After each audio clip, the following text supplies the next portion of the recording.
L'année dernière, ils avaient mis des étoiles dans les yeux des petits et des grands. Et pour en arriver là, il a fallu 4 semaines de travail dans l'ombre pour Sébastien et son équipe.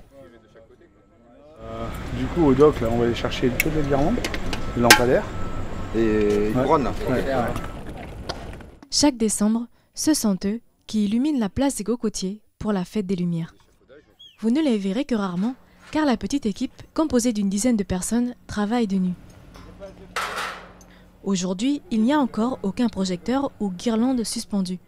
L'équipe en est à la première phase, la mise en place des supports.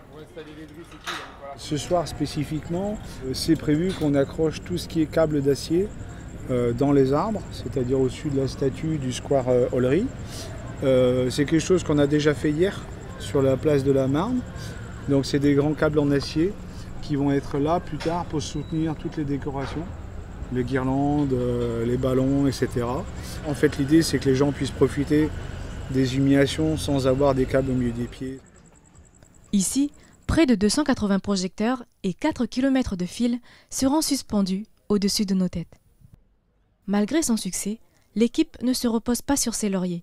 Cette année, les Calédoniens auront droit à une fête de la lumière différente des années précédentes.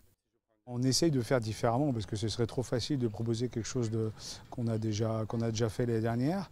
Et puis surtout, on a envie que les gens aient toujours autant de plaisir à venir voir, qu'ils soient émerveillés et surtout qu'ils découvrent plein de nouvelles choses. Alors je ne vais pas tout vous expliquer, mais il y a des projections au sol, il y a des projections sur la mairie, il y a des nouvelles lumières qu'on a fait venir exprès pour les illuminations, il y a des nouvelles attractions au kiosque, dans la maison de glace. C'est à la demande de la mairie de Nouméa qu'Océania œuvre. La fête de la lumière souffle sa 4e bougie et ce n'est pas par hasard qu'elle se festoie chaque année à la place des Cocotiers. Le constat était simple, c'est que la place des Cocotiers était animée en journée, très fréquentée par les publics, et en soirée, elle n'avait pas forcément très bonne réputation, cette place des Cocotiers. Le souhait de l'exécutif de Nouméa, ça a vraiment été que les Nouméens se réapproprient la place. Ce sont des opérations qui sont évidemment dédiées au plus grand nombre, et principalement aux familles, puisque ce sont des souvenirs qu'on est en train d'aider à fabriquer à nos enfants, et on les vit avec nos enfants.